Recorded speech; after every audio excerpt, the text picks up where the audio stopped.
Shabbat Lechem. Alors, qu'est-ce qu'on a vu aujourd'hui? Programme du jeudi.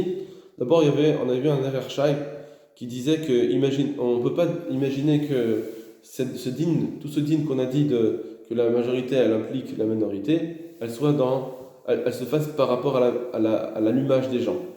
C'est seulement avec Barechou, ou bien avec la sonnerie du chauffard, ou avec un horaire qui est donné, ou avec les Chadodi. Mais quand c'est l'allumage des nérotes, bien qu'on sait que la majorité des personnes allument les nérotes, malgré tout, eh bien, on ne peut pas dire que c'est ça l'horaire.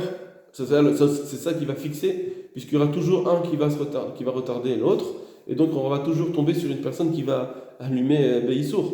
On peut pas dire à tout le monde d'allumer exactement au même moment, la même seconde.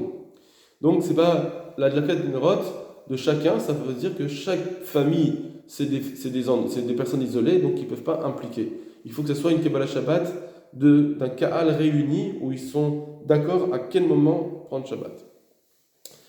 Après, on a vu un Shevet Alevi. Le Shevet Alevi, il répond à une question qui a été posée sur le din d'une communauté qui n'est pas fixe.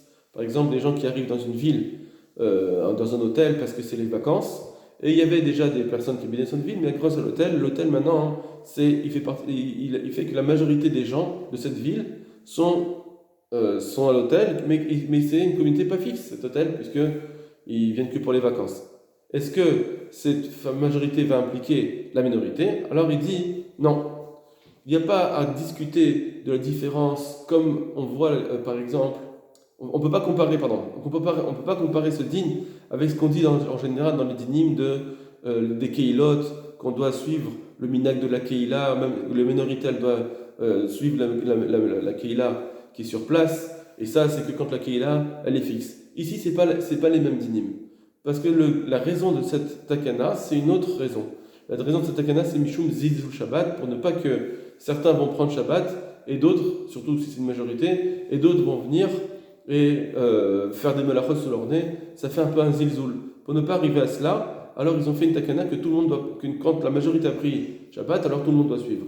Et d'après cela, donc il n'y a plus de différence si c'est une keila qui est fixe ou pas fixe, puisque de toute façon, on veut pas qu'on arrive à un zilzul. Donc on s'en fiche que ce soit fixe ou pas fixe, ça revient au même. Même si elle n'est pas fixe, si quelqu'un va faire une melacha quand la majorité a pris Shabbat, alors ça ferait un zilzul. Et d'après cela, il répond aussi à une autre question qui est sur quelqu'un qui est pris pour sur lui de faire Plagamitra plus tard que d'autres. Donc s'il prend le Plagamitra 1h15 avant la sortie des étoiles, tandis que d'autres, ils prennent 1h15 avant la shkia, avant le coucher du soleil, s'ils rentrent dans une ville où ils prennent donc ce Plagamitra qui est plus tôt, alors que pour lui, la lacha, c'est un Plagamitra il est bien plus tard, donc c'est pas Kabbalah Shabbat avant lui, c'est pas possible de faire Kabbalah Shabbat avant ça. Malgré tout, il dit, c'est pas grave. On n'a pas besoin de encore une fois, on ne rentre pas dans le dinim de est-ce que je dois suivre le Kaal ou pas suivre le Kaal, les minag du Kaal, prendre les khumra du Kaal qui est sur place, parce que c'est pas la raison ici. La raison c'est de ne pas faire zilzul, et donc c'est pourquoi il faut qu'il suive le Kaal quand il arrive dans cette ville. Il devra suivre le Kaal qui est dans cette ville et pas faire selon sa propre halakha. Voilà, kol tov lachem.